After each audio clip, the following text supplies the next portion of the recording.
Hello, sir. Welcome to Beyond the Brief. Hi Rashmi, thank you for having me. How are you? I'm fine. How are you? I'm good too. And I'm really excited to talk to you today because this is something new we are doing. So, before starting the discussion, I have to introduce you. But for me, you are a senior, you're a mentor. I don't know how to introduce you for others. So, please introduce yourself for the audience. Hi, myself Piyush Nair. I'm a judicial service aspirant as well as I am practicing at the District Court Bhopal. Right. So, today we are going to discuss on the new criminal laws. And जैसा कि आपने पहले भी बताया मेरे को कि किसी भी लॉ को पढ़ने का अलग तरीका मतलब हर एक लॉ को पढ़ने का एक अलग तरीका होता है। I don't think many of us know her law को किस तरीके से शुरू करना चाहिए, कैसे स्टार्ट मतलब कैसे पढ़ना चाहिए। So starting with the very basics in criminal laws में सबसे इम्पोर्टेंट चीज़ जो सबसे पहले हम लोगों को पढ़नी चाहिए and which we might have missed. तो let us talk about that.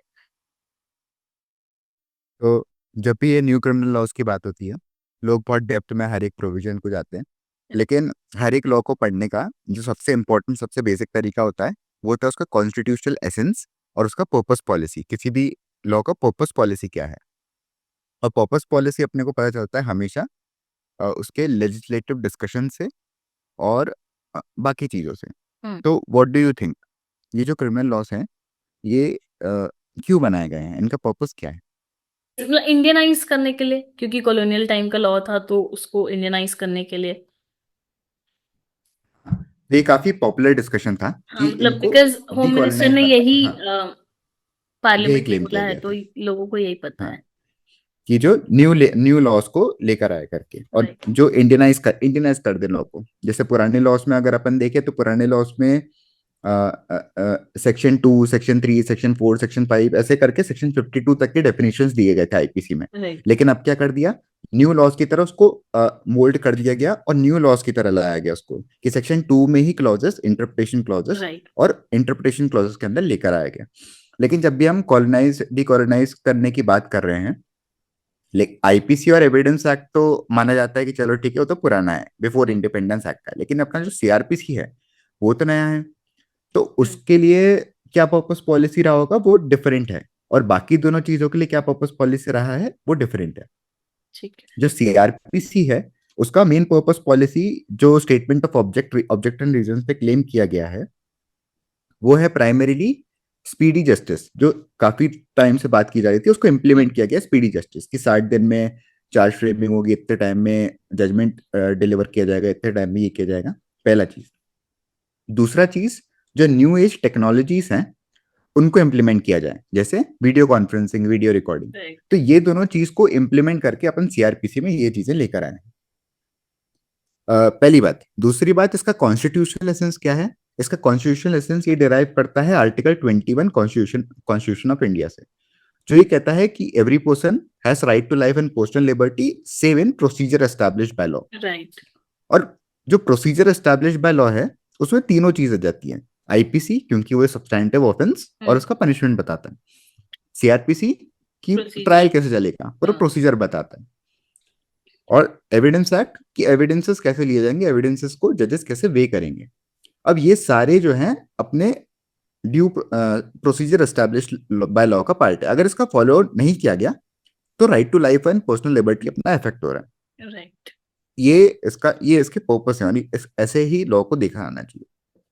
Sir मतलब सिर्फ डीकोलोनाइज़ेशन नहीं था, it is to implement new technology include new technology Indianise these are the 2 major factors या पर्पसेस अगर हम बोलें। राइट, राइट, और एक जो बहुत बड़ा कन्फ्यूजन चल रहा है वो डेट ऑफ इम्प्लीमेंटेशन पे कि क्योंकि 3 न्यू लॉज़ आए हैं, पुराने लॉज़ भी चल रहे हैं, तो कब कौन-सा लॉ चलेगा? अगर मतलब 1 जुलाई से इम्प्लीमेंट हुआ है, तो अगर 30th जून को कोई क्राइम हुआ है और उसकी एफआईआर अब हो रही है, तो उसमें कौन-सा बीएनएस लगेगा या आईपीसी लगेगा या फिर मतलब किस प्रोसीजर से वो फॉलो होगा? इसके अराउंड बहुत ज़्यादा कन्फ्यूजन है, तो क्या कोई क्लैरिटी है कोर्ट्स में क्या चल रहा है? राइट। तो जब मैं कोर्ट्स की बात करता हूँ, चाहे हाई कोर्ट हो, डिस्ट्रिक्ट कोर्ट हो, सब जगह पे जैसे वी फाइल 317 एप्लीकेशन, जब एक्यूज नहीं आता 317 की अपन एप्लीकेशन फाइल करते हैं कि एक्यूज नहीं प्रेजेंट है। तो जब भी अपन 317 की अब एप्लीकेशन फाइल करते हैं 317 के साथ साथ सेक्शन 355 बीएनएस भी लगता है। और कोर्ट्स में क्या है कि ताकि, क्योंकि क्योंकि एक बहुत बड़ी डिफिकल्टी अराइज हो गई है न्यू क्रिमिनल लॉज के कारण। वो डिफिकल्टी है कि ये जजेस से लेके सबको एक पर्टिकुलर सेक्शन से याद था।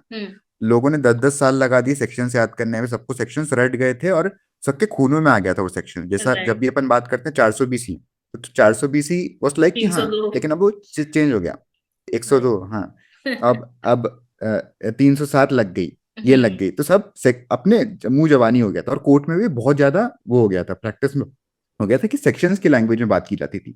लेकिन अब जब सब चेंज हो गया तो जजेस के लिए भी वही चीज चेंज हुई है।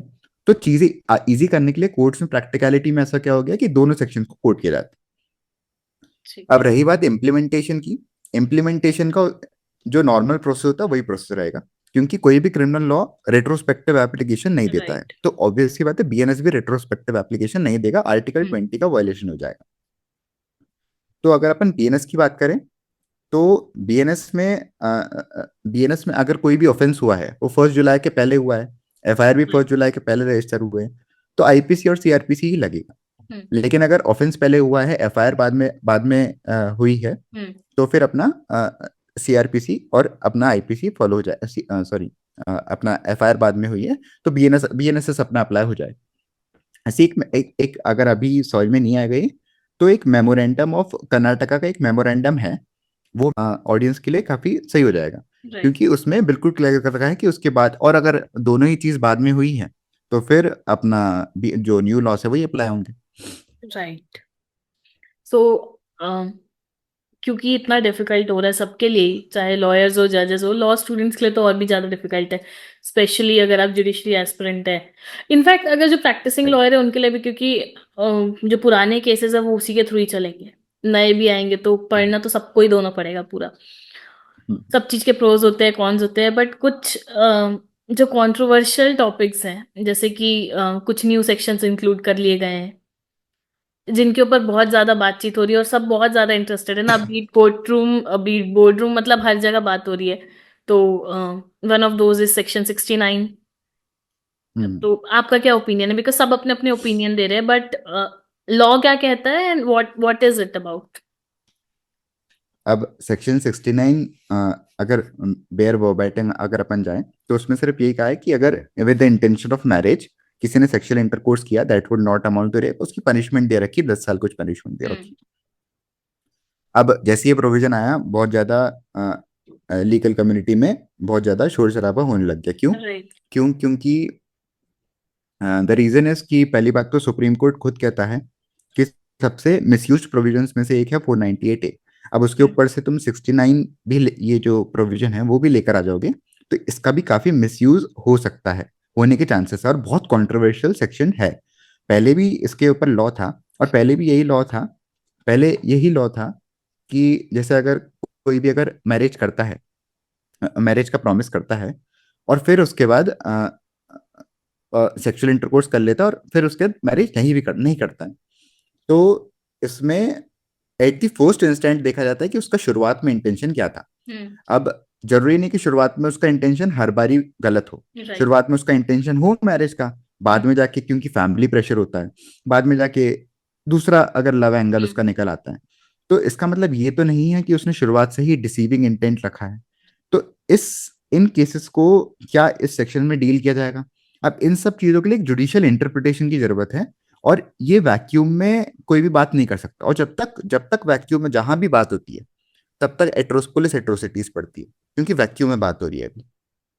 तो इसलिए सेक्शन 9 अभी एक काफी डिबेटेबल टॉपिक है। और ये पॉजिटिव टर्न होता है या नेगेटिव टर्न होता है, ये विद टाइम ही समझ आएगा। ऑल्दो ये विद टाइम क्योंकि ऑलरेडी बहुत ज़्यादा बात होती है कि हमारे यहाँ के जो इंडियन लॉज है वो वुमेन के तरफ टिल्टेड है, बहुत ज़्यादा सपोर्टिव होते हैं, मतलब मेन के लिए कुछ भी नहीं है। अभी अगर हम देखें तो ये बहुत ज़्यादा बात होती है कि मेन के लिए कुछ भी नहीं है।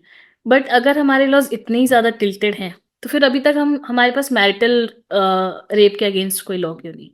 मतलब I do understand that there is this difficulty in proving, और मतलब बहुत सारी चीज़ें हैं, बट जो आर्ग्यूमेंट्स हमारे पॉलिटिशियंस देते हैं या लेजिस्लेचर्स देते हैं कि मैरिज के इंस्टीट्यूशन को हार्म होगा या फिर ऐसा, तो और एक ये भी बात है कि भले ही सेक्शन 498A बहुत ज़्यादा मिसयूज्ड है, बट उसको अभी भी स्क्रैप नहीं किया गया है, because it is also important for a section of a society. तो फिर just because it can be misused हम उसको लॉ ही ना लाएं, ये तो नहीं हो सकता ना। तो फिर मैरिटल रेप पे हमारे पास, because we were very much like looking forward, when BNS came we were looking forward कि मैरिटल रेप के आगे ऊपर भी कुछ लॉ आएगा, but it's still not there and there's still a void. So why right. is that? अब ये एक, हाँ, जरूरी एक मिस्ड अपॉर्चुनिटी है। मैरिटल रेप पे जो भी लॉ ला सकता है, सबसे कॉम्पिटेंट अथॉरिटी लेजिस्लेचर ही है। Right. क्योंकि जब भी मैरिटल रेप की बात होती है सोसाइटी में, क्योंकि एक सोशल इशू है, there is an emotional drift कि Right. ऐसे कैसे बोल दिया। जैसे ही मैरिटल रेप बोलते हैं अपन लॉ को सब भूल के, एक इमोशनल ड्रिफ्ट कि हाँ, कि रेप वर्ड आ जाता है, काफी Hmm. काफी बड़ा टर्म है जो। Hmm. तो मैरिटल रेप की जब अपन बात करते हैं, तो एक केस आया था दिल्ली हाईकोर्ट का, आरआईटी फाउंडेशन वाला, RIT foundation versus union of India. Hmm. उसमें स्प्लिट वर्डिक्ट था, टू जज बेंच है, स्प्लिट वर्डिक्ट था, एक जज ने फेवर किया, दूसरे जज ने डिसफेवर किया। तब मैंने ये सोचा कि मतलब मैरिटल रेप के अगेंस्ट कोई बोल कैसे सकता है, मतलब हाँ, पॉसिबल ही नहीं है करके। लेकिन फिर मैंने उसके आर्ग्यूमेंट्स पढ़े, जो कि काफी लॉजिकल आर्ग्यूमेंट्स लगे मुझे। उनमें से अगर मैं कुछ प्रेजेंट करूं, तो सबसे पहला चीज कि पहली बात, पहला आर्ग्यूमेंट किया जाता है कि क्या मैरिटल रेप के कुछ कोई और सेक्शन है, कोई और रेमेडी है। तो मैरिटल रेप का कोई और, मतलब काफी रेमेडीज जो क्लेम किए जाते हैं वो है, सपोज सेक्शन 377 आईपीसी। Hmm. उसके अलावा सेक्शन 376 बी, जुडिशियल सेपरेशन के द्वारा। तो रेमेडीज तो हैं, लेकिन एक और चीज हो जाती है कि मेरे देर आर टू थिंग्स। एक तो कोई प्रोविजन को अनकॉन्स्टिट्यूशनल डिक्लेयर करना, Hmm. दैट इज कि हाँ, सुप्रीम कोर्ट ने कई बार करा है। और दूसरा चीज ये आता है कि एक प्रोविजन को, एक एक्सेप्शन को रिमूव करना। अब एक्सेप्शन को रिमूव करना एक काफी डिफरेंट चीज है, क्योंकि इट क्रिएट्स सब्सटैंटिव ऑफेंस। और substantive offence, new offence create करना, क्या जुडिशरी के पास इतनी अथॉरिटी है कि वो न्यू ऑफेंस क्रिएट कर सकते हैं? ये क्वेश्चन आ जाता है। अब तो जब बट अथॉरिटी की बात आती है। मतलब वो जो एक्सेप्शन था कि मैरिड वुमेन है और हस्बैंड के थ्रू अगर 18+ है तो फिर वो मैरिटल रेप या रेप की कैटेगरी में नहीं आएगा। बट सर ये तो बहुत बड़ा लूप होल है ना, मतलब अगर डिस्क्रिमिनेट करना चाहती है लेजिस्लेचर जो है वो किसी भी टर्म पे, तो वो एक अगर सेक्शन या फिर एक अगर प्रोविजन डालती है, तो सुप्रीम कोर्ट के पास अथॉरिटी है, वो उसको हटा सकते हैं, अनकॉन्स्टिट्यूशनल डिक्लेयर कर सकते हैं। तो वो उसको एक्सेप्शन के फॉर्म में डाल दे, मतलब लेट्स से अभी हम रेप की बात हटा देते हैं, एक जनरली अगर मान लीजिए ये डाल देती है कि every citizen is has a right to work exception married women, तो ये तो सीधा सीधा आर्टिकल 14 का वायलेशन हुआ ना, मतलब डिस्क्रिमिनेशन हुआ। एंड हाँ। क्योंकि वो एक्सेप्शन के फॉर्म में है, तो जजेस उसको हटा भी नहीं सकते, तो मतलब फिर तो, और हाँ। लेजिस्लेचर कुछ कर नहीं रही है। एक बहुत बड़ी अपॉर्चुनिटी थी बीएनएस के थ्रू, लेकिन राइट। मिस्ड अपॉर्चुनिटी है, तो अब तो पता भी नहीं कि कब बिल आएगा। जिस तरीके से बात कर रहे लेजिस्लेचर, उनका इंटेंशन लग भी नहीं रहा है कि ऐसा कुछ बिल आएगा। तो मतलब फिलहाल के लिए कुछ हो नहीं सकता, कुछ किया नहीं जा सकता। कोर्ट्स के पास हाँ। अथॉरिटी नहीं है, और जिनके पास अथॉरिटी है वो करने के मूड में नहीं।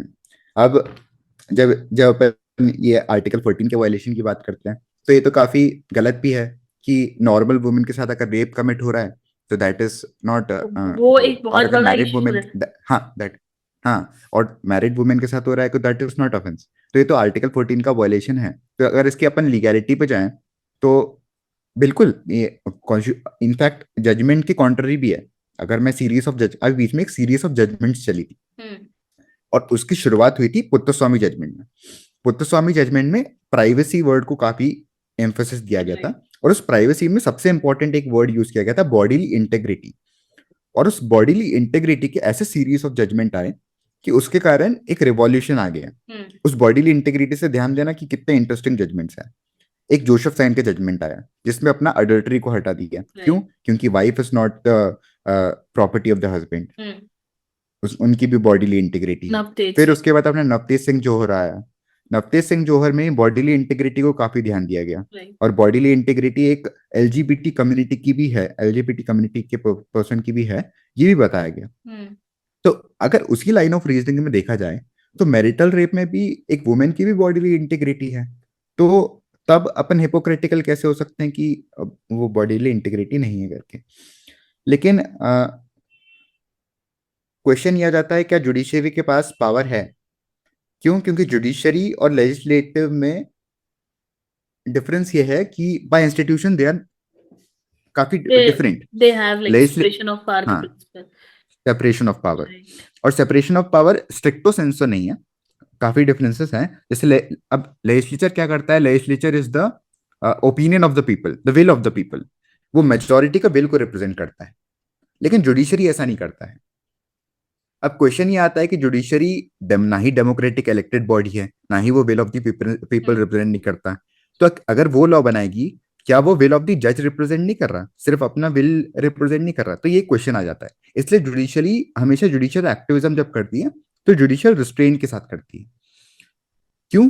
लेकिन इसका एक बहुत अच्छा आर्ग्यूमेंट भी ये है कि विल ऑफ द मेजोरिटी भले ही लेजिस्लेचर देखता है, लेकिन माइनॉरिटी का क्या है? Minority. इसलिए अपन जुडिशरी को अपन कहते हैं काउंटर मेजोरिटेरियन, क्योंकि जुडिशरी वोट बैंक पॉलिटिक्स से नहीं चलती। तो Right. काउंटर मेजोरिटेरियन, और तरीके से देखा जाए तो अगर बड़ी बेंच बिठा दे तो विल ऑफ द जज तो नहीं है, एक बेंच है, तो उससे भी बैलेंस आउट हो जाता है। तो there are ways of balancing.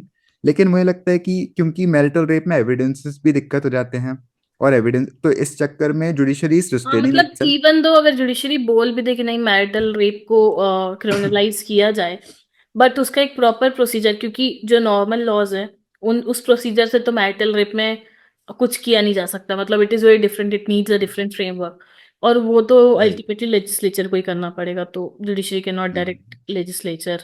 Right. Right. I mean बहुत हाँ।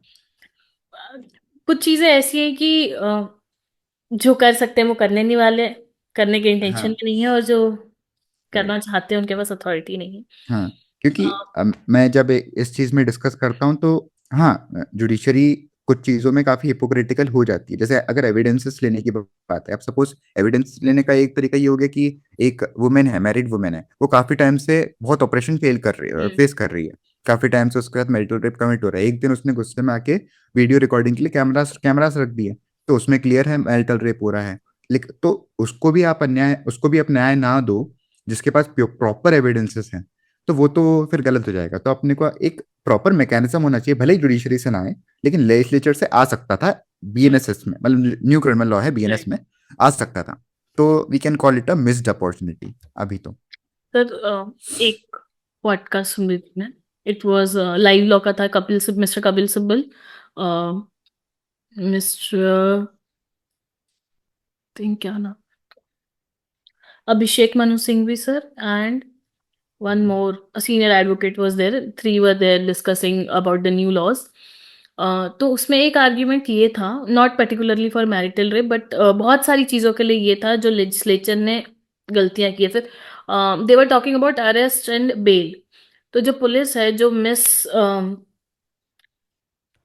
यूज ऑफ द पावर करती है, कि हाँ अरेस्ट की पावर है, जैसा कल हम पहले डिस्कशन कर भी चुके कि power of arrest and rationality of arrest, या फिर हाँ, need of power arrest, of arrest and justification of arrest are two justification different in. Things. तो हाँ। उस पे उनका यही कहना था कि शायद लेजिस्लेचर्स को हम आप हर मतलब इन चीज़ों के लिए फोर्स नहीं कर सकते, या फिर पुलिस की ये जो मिसयूज है उसको नहीं मतलब हम कर पा रहे हैं, बट जजेस के पास still they have the power. अगर आप एक सीरीज ऑफ जजमेंट दे या फिर एक कंसिस्टेंसी रखे, आज एक जजमेंट ने कुछ मतलब आज एक जज ने कुछ जजमेंट दिया, कल उसको कोई और रिवर्स कर देता है, फिर कुछ और, मतलब एक कंसिस्टेंसी नहीं है। अगर एक सीरीज ऑफ जजमेंट आए तो revolution, rather than looking up to legislature for the revolution, judiciary has the power in its own hand to revolutionize things and make things better. तो आई थिंक मैरिटल रेप में भी although judiciary बहुत strictly नहीं बोल सकती है, legislature को direct नहीं कर सकती लॉज बनाने में, but if it keeps on taking a stand, तो चीजें कुछ हद तक तो बदल सकती हैं। I mean, right. the Supreme Court has the power to do complete justice.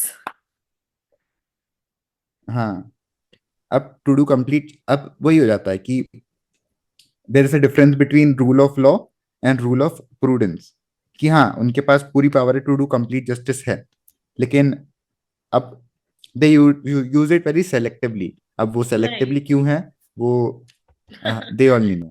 तो एज वी डिस्कस की है, एक मिस्ड अपॉर्चुनिटी है, बट और भी बहुत सारी चीजों के लिए ये एक मिस्ड अपॉर्चुनिटी हो सकती है। आई मीन, बहुत सारे क्रिटिसिज्म भी आ रहे हैं इन न्यू लॉज के।